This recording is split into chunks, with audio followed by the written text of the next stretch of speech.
Welcome बच्चों। आज का हमारा टॉपिक है electrical potential energy of a single charge in external field. चलते हैं इस टॉपिक को बिना टाइम गंवाए हुए देखते हैं कि हमें पोटेंशियल एनर्जी को निकालना है, वो भी सिंगल चार्ज की पोटेंशियल एनर्जी है जबकि वह चार्ज इलेक्ट्रिक फील्ड में रखा गया हो। इसके पहले अभी हम लोगों ने 2 चार्ज, 3 चार्ज और ज़्यादा चार्जेज के सिस्टम की इलेक्ट्रिकल पोटेंशियल एनर्जी को निकालना सीखा है।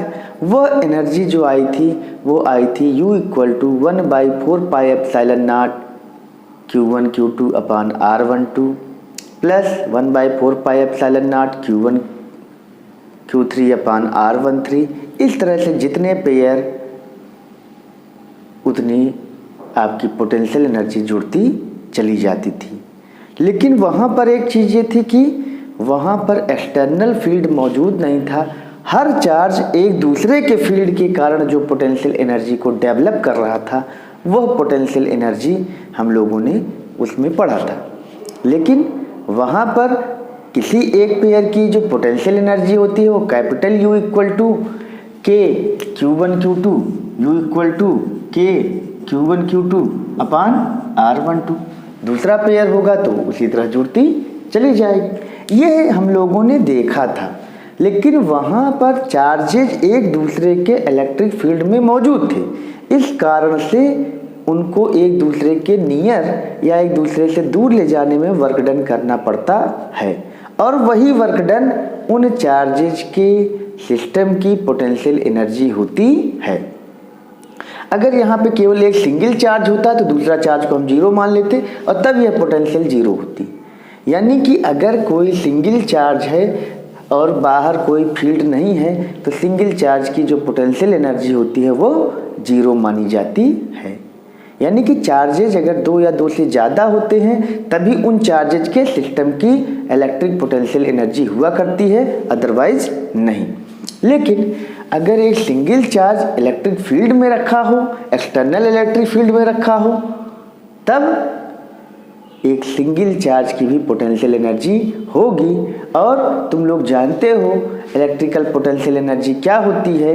इलेक्ट्रिकल पोटेंशियल एनर्जी उस वर्क के बराबर होती है जो चार्ज को इन्फिनिटी से इलेक्ट्रिक फील्ड में किसी पॉइंट तक लाने में किया जाता है। तो अब हम लोगों के पास एक इलेक्ट्रिक फील्ड है, इसको हम लोग बोल देंगे एक्सटर्नल इलेक्ट्रिक फील्ड। यहाँ पर इलेक्ट्रिक फील्ड को हमने यूनिफॉर्म लिया हुआ है, this is your uniform electric field. अब किसी चार्ज को अगर इस पॉइंट पर रखना है, सपोज दैट ये पॉइंट हमारा P है, इस पॉइंट P पर किसी चार्ज की पोटेंशियल एनर्जी को निकालना है तो अगर ये फील्ड ना होता और तब इस चार्ज को इन्फिनिटी से यहाँ लाते तो ना तो इलेक्ट्रिकल फील्ड के द्वारा ना इलेक्ट्रिकल फील्ड के अगेंस्ट में कोई वर्क होता। इस कारण उस स्थिति में इस चार्ज की पोटेंशियल एनर्जी 0 होती। लेकिन अब एक एक्सटर्नल फील्ड हमारे पास मौजूद है। अब कोई चार्ज को इन्फिनिटी से यहाँ तक लाओगे तो सिंगल चार्ज की भी इलेक्ट्रिकल पोटेंशियल एनर्जी प्रेजेंट होगी, क्योंकि वर्क करना पड़ेगा चाहे इलेक्ट्रिक फील्ड के फेवर में चाहे इलेक्ट्रिक फील्ड के अपोज में। अगर पॉजिटिव चार्ज लाओगे तो इलेक्ट्रिक फील्ड के अपोज में वर्क होगा यहाँ पर, और नेगेटिव चार्ज लाओगे तो इलेक्ट्रिक फील्ड के फेवर में वर्क होगा, यानी कि इलेक्ट्रिक फील्ड के द्वारा वर्क होगा। तो मान लेते हैं कि कोई चार्ज को इन्फिनिटी से इस पॉइंट तक ले आया जा रहा है। मान लेते हैं कि वह चार्ज Q है। Q चार्ज को अगर इन्फिनिटी से इस पॉइंट P तक लाओगे तो इस पॉइंट P पर लाने में किया गया जो वर्क डन होगा वह W = हो जाएगा V × Q।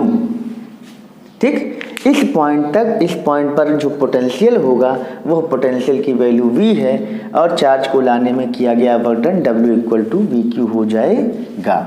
ये तो आपका सिंपल फॉर्म है और यही वर्क डन पोटेंशियल एनर्जी के फॉर्म में स्टोर हो जाएगा, ये तुम लोग जानते हो। अब Q को अगर इस पॉइंट तक ले आया गया तो अगर अब इसी पॉइंट को हम लोग मान लेते हैं कि किसी ओरिजिन के रेस्पेक्ट में इस पॉइंट का जो पोजीशन वेक्टर है वो है वेक्टर आर। क्या है? वेक्टर आर यहाँ से पोजीशन वेक्टर है। तो यहाँ पर जो पोटेंशियल है इसको हम ऐसे लिख सकते हैं वी वेक्टर आर, ठीक है ना। और इस डब्ल्यू को अब हम इस तरह से कह देंगे वी एट वेक्टर आर, यानी कि वेक्टर आर दूरी पर, ओरिजिन से वेक्टर आर दूरी पर जो पोटेंशियल है वो और चार्ज का जो प्रोडक्ट है यही हमारा क्या होगा? वर्क डन होगा। और this work done is stored in form of potential energy of single charge। तो सिंगल चार्ज की जो पोटेंशियल एनर्जी यू हो जाएगी वो Q into V vector R तुम लिख सकते हो। Generally U equal to Q V लिख सकते हो, ठीक है ना। अब यह पोटेंशियल एनर्जी हमारा क्या हो गया? एक सिंगल चार्ज की पोटेंशियल एनर्जी हो गई, जबकि चार्ज किसी पॉइंट P पर लाया जा रहा हो जिसका पोजीशन वेक्टर R है। अब हम लोग देखते हैं कि अगर किसी चार्ज को इन्फिनिटी से किसी पॉइंट P तक लाना है तो वर्क डन जो होगा वो वर्क डन हो जाएगा Q into V into vector R, ठीक। ये तो हम लोगों ने जान लिया। अगर इसी पॉइंट को यहाँ तक लाने में यह एक्सेलरेट हो रहा हो, यहाँ तक लाने में वर्क डन अगर ये हो रहा हो W equal to Q into V, तो इसके द्वारा कितनी एनर्जी का गेन हो जाएगा? तो हम लोग जानते हैं कि इससे जो गेन ऑफ एनर्जी है W इक्वल टू हम लोग जानते हैं K F minus K I, work energy theorem. अगर work done Q into V है तो K F minus K I final energy minus initial kinetic energy equal to हो जाएगा Q इंटू, इसको केवल V लिखा जा सकता है Q इंटू वी, जहाँ V क्या है? पोटेंशियल है किसी पॉइंट का। अब बताओ जब ये इन्फिनिटी पर रहेगा तो इन्फिनिटी पर जो उसकी पोटेंशियल एनर्जी होगी वो काइनेटिक एनर्जी होगी क्या होगी? वो जीरो हो जाएगी। तो या के एफ माइनस के आई अगर है तो इसको हम बोलते हैं डेल्टा के equal to Q into V. ये क्या है? गेन इन काइनेटिक एनर्जी, यानी कि किसी भी चार्ज पार्टिकल को इन्फिनिटी से किसी पॉइंट P तक लाने में जो उसकी काइनेटिक एनर्जी में गेन होगा वह Q इंटू वी के बराबर होगा। अगर यही Q, if Q equal to E equal to अगर E हो जाए, एक इलेक्ट्रॉन का चार्ज हो जाए, किसी इलेक्ट्रॉन को लाओ तो ये -19 कूलाम हो जाएगा। और अगर V को हम क्या कर दें? 1 वोल्ट कर दें, ध्यान दो, तब डेल्टा के क्या हो जाएगा? 1.6 into 10 to the power -19 into 1 equal to 1.6 into 10 to the power -19 joule. यानी कि अगर एक इलेक्ट्रॉन को 1 वोल्ट से एक्सेलरेट किया जाए तो उसके द्वारा जो गेन की गई एनर्जी होगी वह 1.6 into 10 to the power -19 joule होगी। इस यानी कि यहाँ पर चार्ज को 1 इलेक्ट्रॉन का चार्ज लिया गया है, यहाँ पर 1 वोल्ट लिया गया है, तब इस यूनिट को 1 इलेक्ट्रॉन वोल्ट भी कहा जाता है। यानी कि यहाँ से तुम्हें 1 इलेक्ट्रॉन वोल्ट एक न्यू यूनिट आ गई, किसकी? एनर्जी की।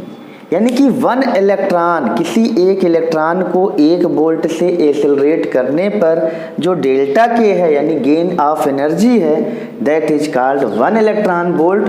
और 1 इलेक्ट्रॉन वोल्ट की जो वैल्यू आती है वह कितनी आती है? कूलाम में रखे, वोल्ट में रखे तो ये कूलाम इंटू वोल्ट हो गया, और कूलाम इंटू वोल्ट को ही हम लोग जूल कहते हैं। 1.6 into 10 to the power -19 joule. इसका मतलब है कि 1 इलेक्ट्रॉन वोल्ट अगर एक यूनिट हम मान लें तो 1.6 into 10 to the power -19 joule इसकी वैल्यू होती है। यानी कि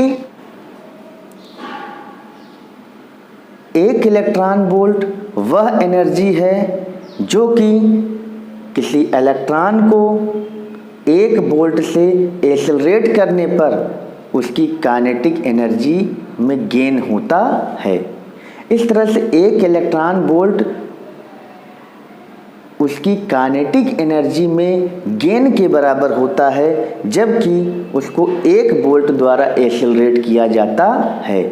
1 electron volt is defined as the gain of energy of an electron when it is accelerated by a potential difference of 1 volt।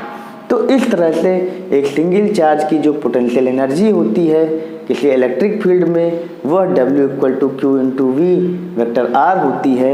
और जब इसी को हमने चेंज इन काइनेटिक एनर्जी से निकाला तो काइनेटिक एनर्जी में चेंज जो आता है वो 1 वोल्ट के द्वारा जो होता है वह 1 इलेक्ट्रॉन वोल्ट के बराबर होता है। अगले लेक्चर में हम लोग ये पढ़ेंगे कि अगर एक से ज़्यादा चार्जेज किसी फील्ड में हो तब उसकी पोटेंशियल एनर्जी क्या होगी।